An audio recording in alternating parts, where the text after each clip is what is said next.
Welcome back, everyone, to episode 5 of Behind the Page. Today, I'm joined by a very special guest. You know him from his work on The Amazing Spider-Man, Daredevil, Moon Knight, Ghost Rider, Captain America, JLA, so much more. Most recently, his work on BRZRKR. Welcome, Ron Garney. Thank you for coming on. Thanks for having me, CJ. Of course, of course. So I want to start with just a couple questions just about your career as an artist. So I was wondering how you got your start in the industry. I know you started at Marvel around 1989 with your first project being G.I. Joe, I think. That's wow, you did your research. Yeah, that's going way back. Yeah, I let's see. I actually started doing a little bit of apprentice work for this guy named Sal Trapani earlier on than that. Just helping him with layouts and things for covers and stuff. He was an older guy and he was teaching me stuff. So that was technically where I really started. And that was around, I don't know, 86 or so. Hmm. Or yeah, 85, 86, somewhere in there. And but then I was bartending one night. I was a nightclub manager and a bartender, and I was living the nightlife. And I met a guy. Well, I was working with a guy who happened to be reading a comic book behind the bar, and it was a Secret Wars. It was called Secret Wars, and I don't know if you're familiar with that, but it was this character called the Beyonder, who was like a godlike character who was taking all the Marvel heroes and villains and pitting them all together on this little planetoid, like a kid with action figures.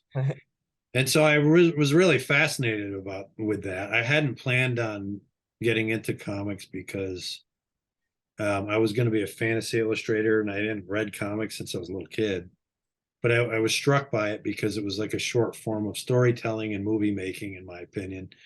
And I loved that. I toyed with the idea of getting involved in movie making, in the movies, maybe storyboarding or something. And here was a short form of all of that. And I could draw these really cool characters. And wow, what a great career this would be, because I was out of college at that point. I went to school for illustration and psychology. So I kind of got hooked right away. I ran down to the 24-hour store where he got these comics. Hmm. And I started talking to the guy behind the desk, said, how do you get into this? And he happened to point to the shelf, and there was this oversized book called the Marvel Tryout Contest. So Marvel happened to be putting on a contest looking for talent. So I was like, oh man, this is like, meant to be for me. Yeah.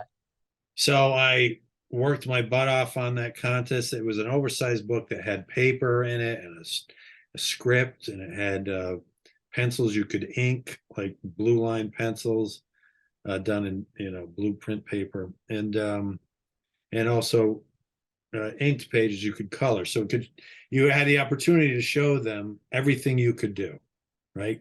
If you could draw, color, ink, whatever it was. So I entered it, and I turned it in the day before the deadline. So I probably didn't Hmm. get it there on time, which I would always recommend anybody getting in the business, you meet your deadlines. So the guy who won, his name is Mark Bagley. I know him. We've hung out together in the past. Anyway, so that kind of lit a fire under me to keep going. But then in the meantime, I found out that the guy who drew the Secret Wars comic happened to live 6 minutes from my house. His name was Mike Zeck, and the odds of that are astronomical. He could have lived Yeah. anywhere in the world, but he happened to live down the road from me at the time. How bizarre is that? Yeah. And so I called him up. I looked him up in the phone book. Sure enough, there he was.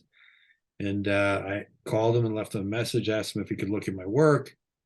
And he called me back. I didn't think he was going to. And then he asked me to send him some stuff. So I did. Called me back again, went over what I needed to work on. He seemed to think I was pretty good. And then over time, he started coming to my bar, and we started hanging out together and playing volleyball. And then I went to a convention with him, and he asked me to sit behind the table and draw with, I'm not even in the business yet. Asking me to draw behind the table at a convention. I was like, what? Sure. So eventually he decided he was going into the city and asked me if I wanted to come and show my work around to Marvel in DC. The rest is history. That's awesome. I went to DC first, and they offered me a title called Animal Man right away. Hmm. And but they wanted to see if I could meet the deadline, so they gave me a week to do like 8 pages of it, Hmm.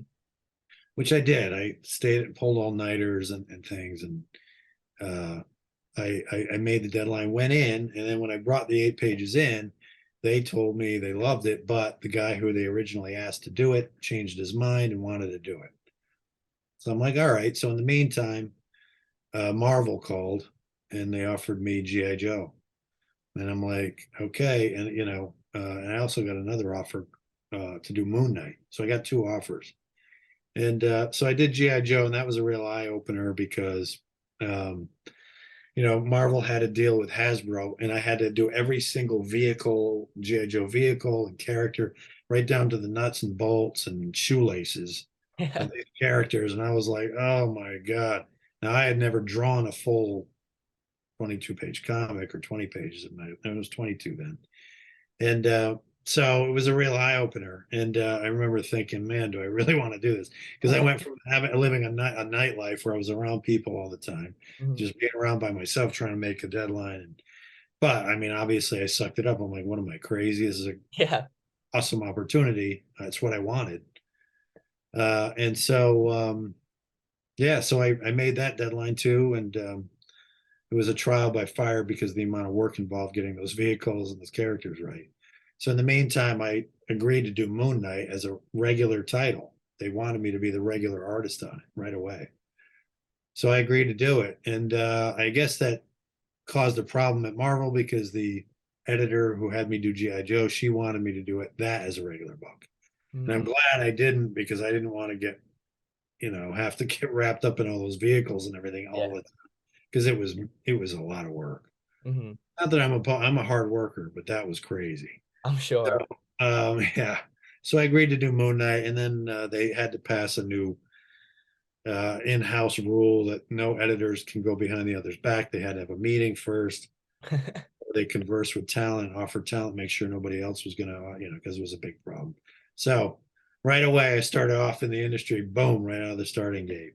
Yeah, And that's that's how incredible. it happened. And the rest is his. That was 30 something, they're over 30 years ago, 35 years ago, somewhere there. Wow. That's incredible. You mentioned backtracking a bit, you mentioned Mike Zeck. That must have been an awesome like influence to start with right away.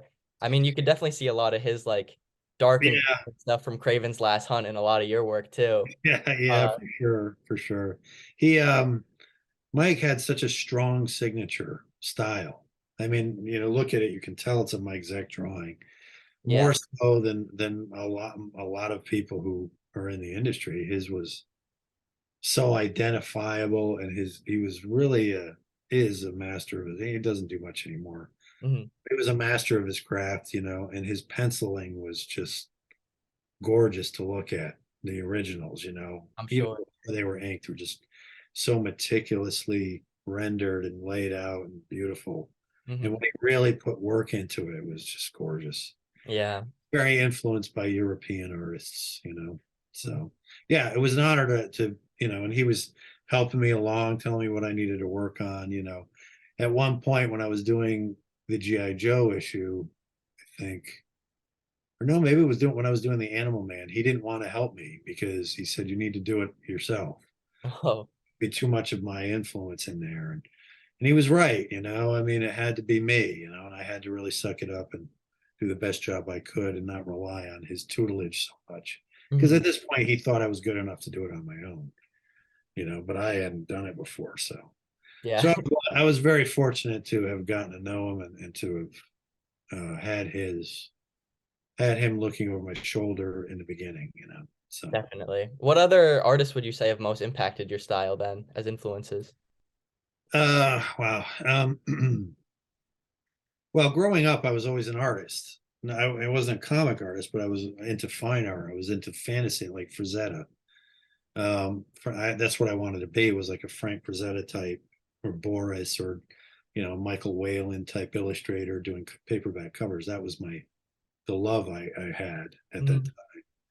So those guys were my influences. But before that, even Norman Rockwell was a huge influence on me. And guys like I remember guys Sunday mornings like John Nagy, where you draw with, you know, draw along with him on TV, and So I was doing that kind of stuff, and the Wyeths were a huge influence on me. Comic books, though, I would say John Buscema was a huge John and Sal Buscema, Hmm. huge influences on me. Jack Kirby, obviously. Even guys like, well, yeah, even now I get influenced by guys who haven't been in the business as long as I have. Not influenced, but inspired. I learned long ago to take inspiration, but don't take, don't try to be that person. Hmm. You can be influenced to a degree, but don't try to copy what they're doing because you'll never achieve it. There's some guys who do it really well, ape other styles well. Hmm. But for me, I allow that to go through me and it comes through, but I don't try. It just comes through because it's there. But I've been influenced and inspired by many guys like John Romita Jr., Lee Weeks, Frank Miller. Um, there's just so many to list. Jim Lee, Alec Raymond, Al Foster. Um, there's just so many. Yeah, I'm that's not, I'm not just whatever I see that I think is just awesome. hmm There's a million of them. So definitely. Yeah. Thank you so much. I'll go back to some more general questions like that later. Are you cool if I sure. transition to Berserker a bit? Am I what? Are you good if I ask about some questions about Berserker? Of course, sure. Yeah. Great. So what was the No, you can't ask me about Berserker. so what was the process working with Matt Kindt and Keanu Reeves on this book, with Matt being someone with years of experience in comics and this being Keanu's first real venture in the medium? Yeah, that was interesting because most people assumed Keanu, uh, it's being his first venture. That means he was sort of green in it, but he's not. He's been a filmmaker for as Hmm. long as I've been a comic book illustrator, and he's familiar with storytelling, uh, even camera shots and things like that. He was very hands on. We had a good relationship. We That's talked quite a bit. We would Skype like this, and so I didn't take any of it for granted because I know how experienced he was. I didn't realize just how hands on he was going to be. When we first met, it was on a call like this. Boom asked me if I was available, and I said, "Well, I'm kind of retiring from Marvel. I don't know what I want to do yet. I don't think I want to get involved in anything else." And they're like, "Well, we're doing a book with Keanu Reeves," and I'm like, "Oh, the movie star." I'm like, "Okay." I'm like, "All right," but I just assumed they meant he was putting his name on something, yeah. branding his name on a comic book. I didn't know that he was going to have that much to do with it other than a story idea. So I wasn't as enthused to get involved in it. And I told them that, and they said, "Well, can we just talk to you on a Zoom call or something?" And I'm like, "Yeah, sure. I'm willing to listen to you." Uh, so that Wednesday comes, I press the button, and bing, there's Keanu staring at me, amongst a couple others. Like Matt was there and a couple of the editors, I think. So that was pretty wild. And I'm like, Keanu, he's like, "Ron," you know, and we got along pretty well right off the starting gate, making each other laugh. Hmm. So he asked me then uh, how if I would mind if he could tell me things that he'd like to change in it, or and I'm like, and then he said, "Or should we just f off?" And I'm like, "Yeah, just f off. Don't bother me with it." And I'm kidding, of course. Yeah. I'm like, "No, of course you can." I mean, obviously within reason, because I have to spend a lot of time doing it, illustrating it, so I don't have to be redrawing whole pages. But Yeah. of course, obviously I'm a professional. Please, tell me what you think. So, so that's how it went. We would get, I would send pages in, and I would, talk to them and the editor about it, and he would give me things that he was wondering if we could move around or change a little bit, because it's his baby. And I told him, I said, "Look, it's your baby. I'll do whatever you want." It's your character, I have a stake in it, but it's your character. I'll do whatever you want me to do. Um, and I was really sort of, I guess, maybe pleasantly surprised at how he was really focused on it. One time I drew a chimney. I was drawing and I sent in the rough of it, or the page. And I drew a chimney on one side of the house, but it was on the wrong side of the house next to the carport. And I remember thinking that myself, when I probably should move that chimney to the other side, but I didn't move it by the time I had sent them the page, but I was going to move it. And that was one of the things he sent back. You think you can move the chimney to the other side? And I was like, yeah, I'm like, I know I said the same thing, but I was just so like taken aback that he picked up on it. And that's how it's good that we think alike, but it's Yeah. also it was like I raised my eyebrows at how focused he was, Hmm. one little thing, So I like the fact that he wants his product to be legit and detailed and correct, and and that's the mark of somebody who's really truly extraordinary. Hmm. That's why he is what he is. He's a big movie star. Definitely. That's great. He was so hands-on with it. So the main character, of course, having a striking resemblance to him, Yeah. who is also like 80,000 years old. I was wondering what the differences are in your head before pen hits the paper when you're drawing the expressions and mannerisms of an immortal character like that who's lived lifetimes versus a much more mortal and vulnerable character. Hmm. Well, I'm not sure I follow the question. So, what were the differences between drawing him as where he was emoting and Not versus? even with the just in general with different characters, because he's lived 80,000 years. What's the difference between how he reacts to situations and how you show it versus a Daredevil? Oh, I see. Okay, so yeah, I see what you mean. So a different character. That's a good question. I've had so much experience with characters that the thing is, when you're drawing characters, you tend to imbue some of your characteristics in them. Yeah. This was a unique situation. So, like Daredevil as a character, he's Matt Murdock, and you can't help but put some of the things of yourself in the visuals here and there. I've noticed, little things that might look like my face. I did a Wolverine cover that from an angle. I didn't try, but it looks just like me, because we see ourselves the most, I guess, every day when we look in the mirror. But regardless, um, it was a unique experience with Keanu because it was more of a symbiotic thing because it's his story, and the whole story is, once you get in deep when I'm reading the scripts and I'm illustrating the thing, I'm the really ultimately become the closest to it. Um, Along with Keanu because he's coming up with it. But it becomes a symbiotic thing because it's him. The character is kind of a metaphor for his life, I think. That's what I realized as I was doing it.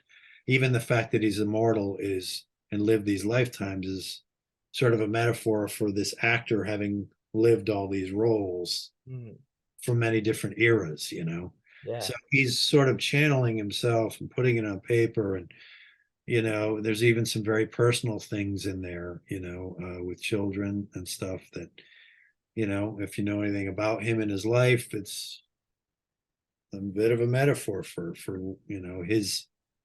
his own pain and trauma and things that have happened to him, I think.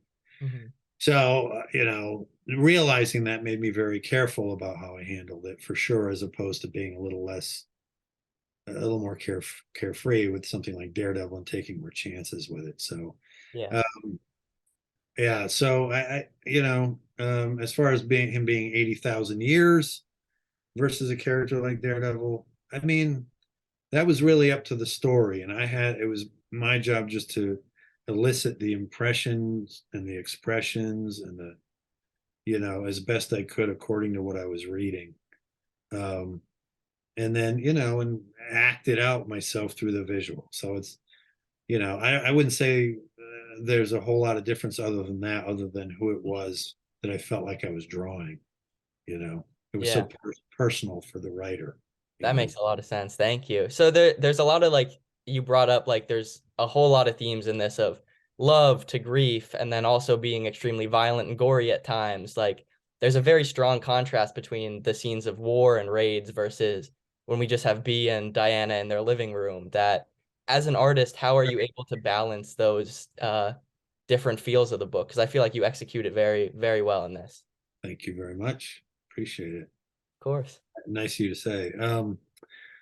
Yeah, well, I live for all that stuff, you know. I live for the quiet moments as much as I live for the violence, you know. Hmm. I can get in there and do the violence, you know. I mean, I've done it my whole career basically. But I also live for the softer moments and try to really elicit a feeling. You know, that was a very, the scene you're referencing was very intimate, getting to be very intimate. It was, they were feeling each other out during that dialogue. And I wanted the light from the fire to create a warmth and an intimacy, you know, and the look in their eyes, you know, the little bit of reflections of fire in her glasses or whatever it was that could create that, you know. But that's what's great about it, you know, about being able to illustrate those things and being able to pull it off well. Because, and why I think comic art is extraordinary in its own way, because you don't have the benefit of a camera doing that for you. You have to do it yourself. You are a human living camera. So I don't see the actors in front of me. I have to think of them. And I have to see them myself in my mind's eye and create the scene, you know, as best I can according to what the script says. And but ultimately it's down to me to really elicit the feeling, you know. And I try, you know, you don't want it to be cold. So yeah, I enjoy that just as much. The scenes of violence were a juxtaposition to the attitude Berserk B had, Unite, had for trying to define what his own purpose was, you know, and his humanity. He didn't like what he was as much, so much.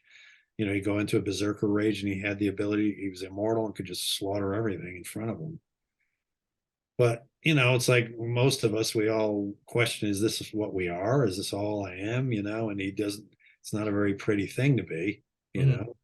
He fell in love and he had all those feelings, and it was about his humanity, him trying to keep in touch with that without going completely mad, at the idea of what he was, this living God that was, you know, designed for one thing. Hmm.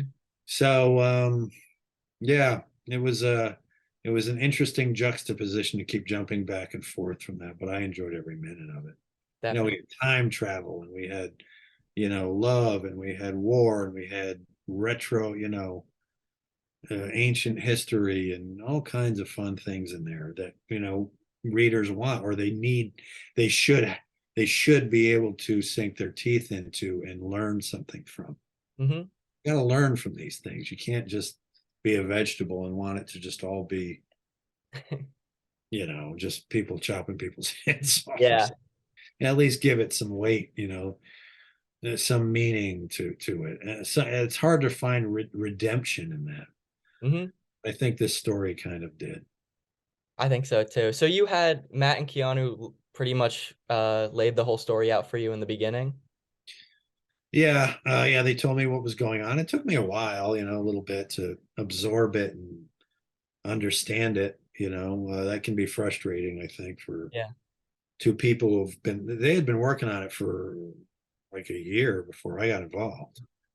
And there was actually another artist who did the whole first issue, 44 pages, and they dumped it. So I didn't know anything about the project. It was the first time I had heard of it, but they had been at it for a year. So they had to go through the whole process of getting me to understand, you know, what the book was about, the story, the character, the, you know, the angst, the, you know, the meaning behind it all. Um, so it was, it took a bit, you know, Hmm. and then once I started getting my wheels turning and, you know, and started reading it and drawing it, you know, it got better and better. I, Yeah. you know, I have pictures from the first issue where, you know, I did whole pages where I redrew them because I didn't like them. Because Oh, wow. as I was going along in the issues, things would occur to me where I'd get moments of clarity about where this was going. And so I would look back at the art I did and I would go, okay, that could have been handled better. Hmm. Even the shot of him jumping out of the chopper, I did it from a certain angle and then I changed it. I redrew the whole thing. So Yeah, super interesting. So now coming off of Berserker, then with issue 12 having been out, and the final trade releasing this October, of course, there's been talks of a movie and even an anime project. And while I'm not sure what the production status on those really are you looking forward to seeing different creators' takes on these scenes that you laid out? yeah, of course, for sure. I mean,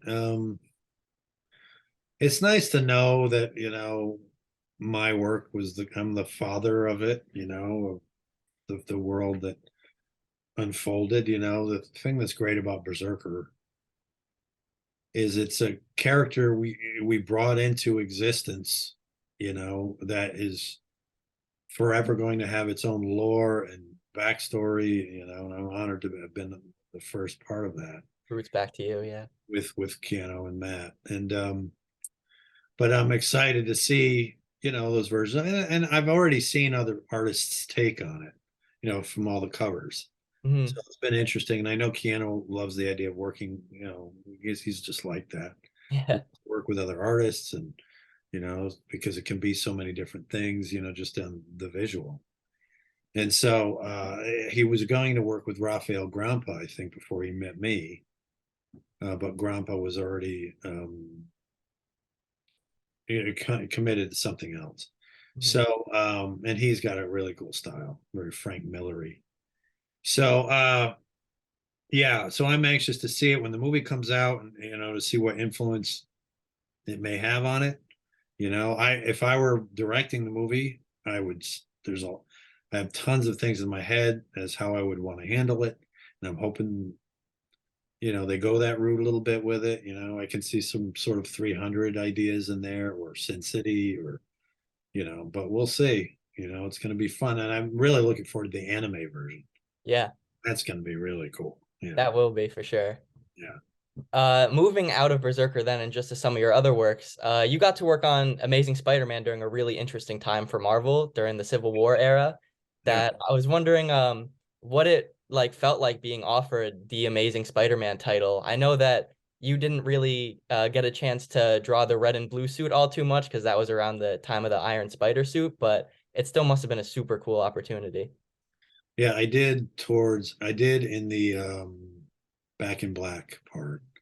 I got to draw his original suit, and then he For turned the he unmasking too, right? yeah, and then he put on the black suit. But I for the unmasking was the original suit. The Iron Spider, yeah, I got to draw three really. Um, so wait, what was your question? Just what was it like getting the opportunity to work on Amazing Spider-Man? Well, it was great. I mean, I was at DC for a couple of years at that point, and at that time during the DC, I was going through some personal stuff.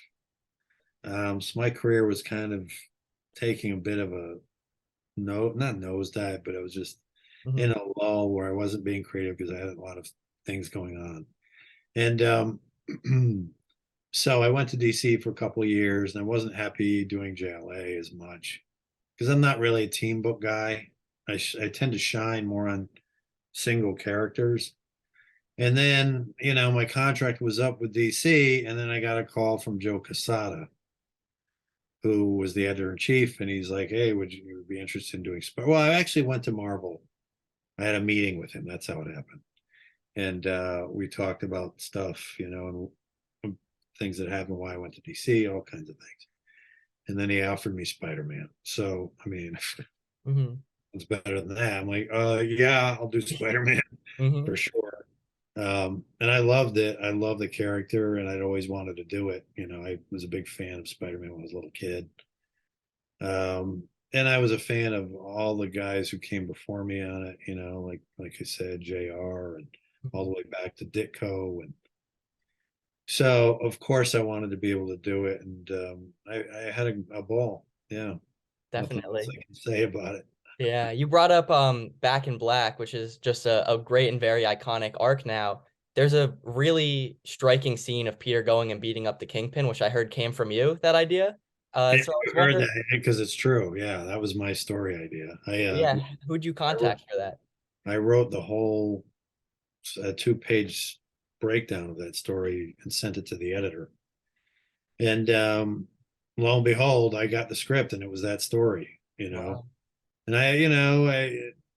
I was a little annoyed that they didn't give me more credit because it was my story, but we were listed as storytellers in it. Hmm. Um, but yeah, I always had the idea that about some of these characters like Peter and the Kingpin, that Kingpin's just a big dude. He's not super powered. He's not, I don't care, Spider-Man should be able to theoretically wipe the floor with him Hmm. if he really truly let loose and wanted to. And so that's what my whole story was about. And I came up with this idea of him wiping the floor with him in prison, and that all the Kingpin's in prison, all the people in prison who the Kingpin employed or he had a reputation with, it would destroy his reputation to see him get his rear end handed to him by Spider-Man. Hmm. And so, and then it could possibly lead to a new villain who was there in the jail watching this and all kinds of ideas. So they went with pretty much 99% of what I wrote in there. And so I'm very proud of that because out of the whole arc of that, that's the story everybody talks about. Hmm.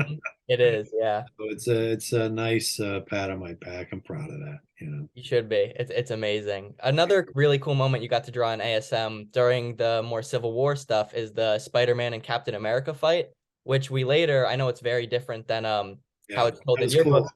cool. Yeah. We see it in the Captain America Civil War movie, a kind of take on it that I know it's very different, like I said, but how does it feel seeing to an extent your art being adapted into film? Yeah, I loved it. Yeah, it was really neat. The idea of it was really cool. Even that one, I was a little iffy on who would win that, Hmm. because again, Spider-Man's markedly stronger, and his spider sense, nobody should be able to. Even he fought the Hulk at one point, and the Hulk couldn't even touch him, because his spider sense gives him a 2-second advantage to ever being touched. I Yeah. mean, it's like precognition. They even said it in the movie. So even Cap, I was wondering, would Cap even be able to touch him? But excuse me. But that said, the way Straczynski wrote about it in the issue was Cap's experience as a combat tactician. Hmm. Is he can, even though Spider-Man instinctively knows when something's coming, he doesn't know how many moves ahead Cap is planning. you know so that's where I thought that made it legit, where Cap could actually you know conceivably take on Spider-Man and win. Yeah. So I really enjoyed it. It was nice to see it. I've had my stuff in the movies before. I think in the first Hulk movie with Ang Lee, in the opening credits, it's my art scrolling through, and then it lands on a panel I did of the Dogs of War facing off against the Hulk. Oh, wow. So that was pretty neat. I got to see that in the theater. I was like, yeah, oh, I did that. So it's fun. It's always a kick like that. And I Yeah. remember watching an FX presentation on the making of the Hulk, the Ang Lee movie, and they were interviewing all the movie illustrators and special effects guys, and on the wall was all my art. And then I was getting emails from guys who were working on that movie asking me to send them stuff because they loved my art and they wanted to do as much as they could to show it in there when they were animating it. So that was pretty great. That does sound great. Yeah. Is there any other things you've worked on that you'd like to see in the future adapted to film? That any that you really want to see? Berserker, Mhm. obviously. Yeah. You know, there's so many stories that I think would make good films. I think Get Mystique with Wolverine, Mm. that it would have been a great, a cool movie. Cool 2-hour movie. And it's even got a great title, Get Mystique. It's just very unique, and it was a really good story. So that one, I think some aspects of my Daredevil story, I think that I did with Charles Soule. I think again the dark art story. I don't know if you read it. Hmm. It's a serial killer artist, who's like a Banksy type artist, but he's a serial killer. And I thought that was an extraordinary story. just so unique. We came up with the character of Muse, and he was in my sketchbook, and he was just this guy with this mask and the bleeding eyes going all the way down, to his heart, and it was very creepy and fun. He was wearing this hat, and and he had a loft in Soho, and it was really cool, have Daredevil take on this guy, but he was also kind of super powered. So, Mhm. because he was one of the Inhumans, I think, or something. I'm trying to remember. I think he was one of the Inhumans, or yeah, something like that. And so I just loved it. So that I think would have made a great little dark Daredevil movie. That's what I was gonna bring up your Daredevil. I'd kill to see a standoff between Muse and Blind Spot, whether it's on the upcoming show or in the movies. I love your work in that book. That Thank you I so would love much. to. It's Hmm. probably my favorite work I've done. I would say I really felt like I came up with a style for that character that um, was very unique. I think, Hmm. when I was doing it, I felt the uniqueness of it. Like it was something that hadn't been seen in the book so much, before. And I really came up with a color scheme that I worked with a colorist on to kind of mute everything as if we were looking through Daredevil's eyes, and you would see. That's why we use the dot patterns and a lot of it, and then initially, and then just grayish tones with splashes of neon like colors, here and there, because I wanted us to feel like we were looking through Matt Murdock's eyes when we were reading the whole thing. Like the whole experience of reading the Daredevil book Yeah. was reading it through his eyesight to a degree. Obviously, you got to see it. Hmm. It's not a radar sense, but it was just something that touched upon that. So Hmm. I was very proud of it. Hmm. Definitely. I mean, I'd love to see even down to just the black suit is just incredible. Yeah, that's I've often see people say that's their favorite suit next to the red one. So yeah, little feather in my cap. But yeah. So I know you have a bit of a background in martial arts that I was wondering how that kind of ties into your artwork and drawing these action sequences. Yeah, I'm a secondary black belt in jiu-jitsu. I'm getting older, so I'm not what I used to be. I'm 60 now, so it's hard to wrestle monsters, Yeah. but I still do it. I train today. Actually, I'm going to train tomorrow. This guy's a world champ, and he's crazy great. Mhm. But I have to get in there and do it because I'm like, I want to, you know. But I always learn from the guy. He's great.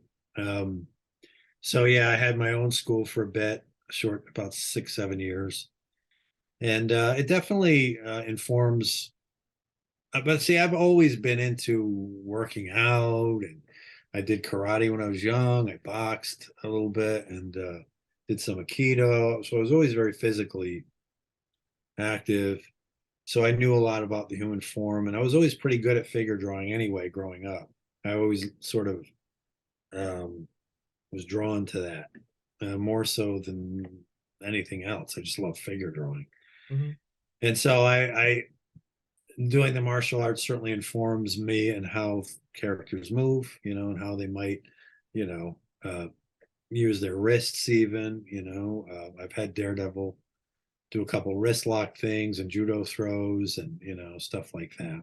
Um, and there's a whole scene in Daredevil with against Karnak. Uh, and I did a whole sequence that I came up with myself of how this might go. You know what I mean? And Daredevil countering his move, and they were doing all these kinds of things, and the Karnak was blocking, and and Daredevil did a double leg takedown, like a wrestling move, and so it was fun. It's fun to see it. It's fun because I'm making it happen. Yeah. So it's coming from here. And you all get to see what's in this madness. And Mhm. I get to put it on the page. So yeah, it's been fun doing Yeah. that. That's super cool. We've talked about a lot of your different books. Are there any characters or any runs you'd like to work on in the future? I'm working that out now. Yeah. Honestly, I've been drawing other people's stories for over 35 years and toying with the idea of putting out my own book. But it's a crapshoot like anything else. But I've got I've had offers from people, Todd McFarlane and Joe Quesada, since Berserker wrapped up. But I'm still doing more Berserker. I have a stake in the character, so I'll always be open to Hmm. doing whatever comes my way for Berserker. But in the meantime, I'd like to get my own things off the ground if I can, things that have been, like again, I'm not getting any younger, 60 years old. So I'd like to finally get something going in that regard, hopefully. Hmm. We'll see. We'll see what happens. I'm not trying not to stress out about it. I'm just letting it unfold as I move along and, push in the directions I feel instinctive about. So, Yeah. yeah, Well, as soon as whatever it ends up being gets announced, I'll make sure to pull it right away. I can promise you that. you're the man. But just one final question then. Do you have any advice then for artists trying to break into the industry after your whole career now? There's so many of them, and so many of them are great. And I keep getting people writing to me, oh, look at this guy, he's really great, and I have to get to those because I want to, be able to encourage Yeah. people, younger people, whoever are truly interested in who I see have such talent. There's so much talent. And people need to really realize that talent and be encouraged by it. It's tough sometimes. Sometimes people overstep their boundaries. They will write to me and say, "Oh, look what I'm doing to your drawing." Like I did a commission for somebody. Oh, look, I colored it. I'm posting it on my page, and it's like Hmm. that, and it kind of gets on me a little bit. It's like, Yeah. just understand boundaries a little bit. Yeah. It's like you shouldn't be just taking people's stuff and putting it out there as your own drawing, almost like by coloring it, putting your name on it. And there's other ways of do your own thing, you Hmm. know. Or ask first, just do it. So there's some of that, but 99.99% of everybody, they're great. They're awesome people. And even the people who do that, they're not bad people. They're so anxious that they don't, they just want to be a part of it and do that, Hmm. but they have to understand certain things. So yeah, I want to be able to help, and I have helped a lot of people actually. Help them with their art, help them try to get work at Marvel, help them. And there's some brilliant artists. This guy Jian Jilang, he's like unbelievable. He does these beautiful illustrations that have been used by the UFC, and Oh, wow. he's amazing. And he wanted to get some work at Marvel, so I hooked him up with an editor there, and I think he's done a couple covers, excuse me, covers for them. So yeah, so I have to get around to getting back to some of these people that, it's difficult sometimes to get to all of them, but I try, you know. That's great. Well, I appreciate you getting back to me about this. That Yeah, my on that pleasure. note, everyone, you can follow Ron on Instagram, Ron Garney Art, and on Twitter at Ron Garney. Um, of course, like I mentioned, the Berserker final trade comes out this October. Is there anything else you'd like to plug? No, I'm doing some conventions. I'll be at Heroes Convention in Charlotte. So I guess, yeah, I can plug that. And then I'm doing Terrific Con here in Connecticut, which is an amazing show. They're all both amazing shows. The one here in Connecticut's a favorite of mine because it's close by. Hmm. It's at a huge casino, the Mohegan Sun Casino and Resort. So there's so much to do. It's so much fun in there, Yeah. and the hotel and the venue are all right there, and the gambling and the shows and the restaurants. It's just a fun place to be. And the guy, puts on a great show. So I'm doing that, and then I'll be going to Portland in September with Matt Kindt. And I'll be with Matt Kindt in this coming week at Heroes Con. We're going to be doing a signing together and a panel together for Berserker. And I think in Portland, we'll be doing that too, with maybe a special surprise there. And Cool. then we'll be doing New York. I'll be doing New York. I think Matt might do New York. I'm not sure. But I'll be doing the New York Comic Con in October. So that's what I got coming up. In the meantime, work related, I'm just doing special projects and commissions. maybe some covers until the fall, well, where I'll be doing the 40-page Berserker special. So Can't wait. it'll be nice because it'll be the cold weather and it'll be nice to hunker down Hmm. and do that stuff during the winter, you know. So Great. Thank you so much. Hopefully, I'll be able to have you back on another time, and hopefully I'll have a banner in the back by then. sure. Yeah, yeah, I want to see something cosmic back there. Yeah, I'll make it all special. Don't worry. Thank you so Oh, much again for coming. Everyone, make sure you just follow Ron's work. He's spectacular. He deserves all the praise. Thank you adios, so much. everyone. Have a Thanks. great rest of your evening.